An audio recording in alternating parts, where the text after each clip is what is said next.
around to say hello. Turn on one, I'm so fly. You took a nosedive. Careful when you play on my level. For you it's so. Hey, hello. Motorola Razr 50 Ultra. Flip the script. Hello, Moto. Anand Ranganathan, ये संसद अब इनका हुआ. GST also will go to the Waqf board. At least that's what I understand. Please respond. Good evening, Navika. Let me Whatever break is the- some news to you. If it belongs to the Waqf, Pradhan you have साहब, to this return is it. very unbecoming. देखिए, अब आपने वक्फ से मेरा घर ले लिया, मेरी जबान मत लीजिए, प्लीज. मेरी जबान भी वक्फ की है क्या? प्लीज रुक जाइए. Navika, good evening. Look, let me break some news to you. 3 years ago, I investigated. Forget about the parliament, Navika. The studio where you are is on Waqf land. So you might have to vacate that as well.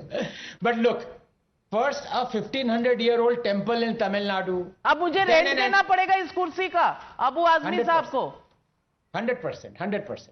But look, Navika, the reality. Let me break it to you. First, a 1500-year-old temple in Tamil Nadu, then an entire village in Bihar, and now nothing less than the Indian Parliament has been claimed by Waqf to be on its land.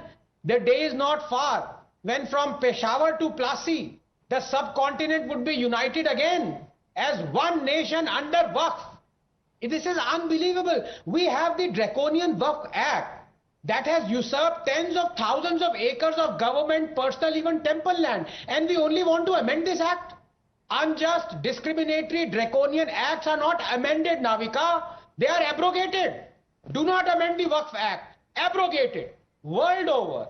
Disputes over property are settled using existing laws that are community and religion agnostic. Why should a particular religious community be armed with another set of laws, those that are patently discriminatory towards members of other community as a primary instrument of defense, or indeed, as we are seeing, offense? Is there a Hindu equivalent of the Waqf Act?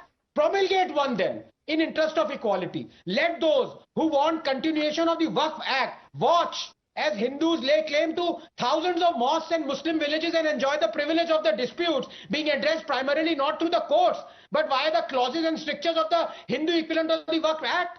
Will the government do this? No. Amending the Waqf Act, Navika, is akin to chopping the head of a hydra.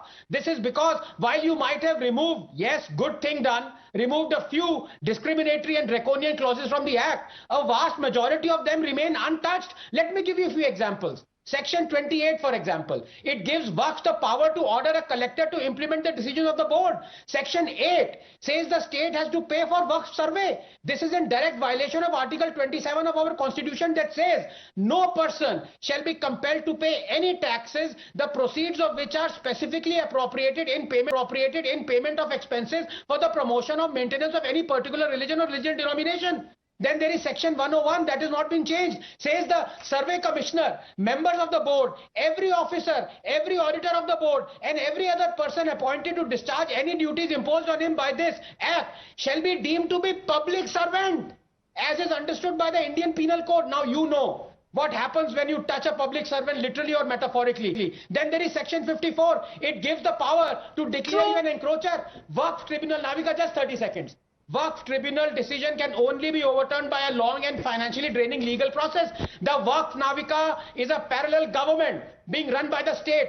In its board, it has its legislature. In its surveyor, it has its executive. And its tribunal, it has its own judiciary. If India is to be safe from becoming an Islamic republic, the Waqf Act shouldn't just be amended, it should be abrogated. Waqf Act doesn't just appease Muslims. The problem is it discriminates against non-Muslims. It is one of the reasons why Hindus are 8th-class citizens in their own country. So I say to politicians, 10 seconds, it is better to be a hero who is forgotten than to be a coward who is remembered. Do not be cowards. Do the right thing. Abrogate the Waqf Act.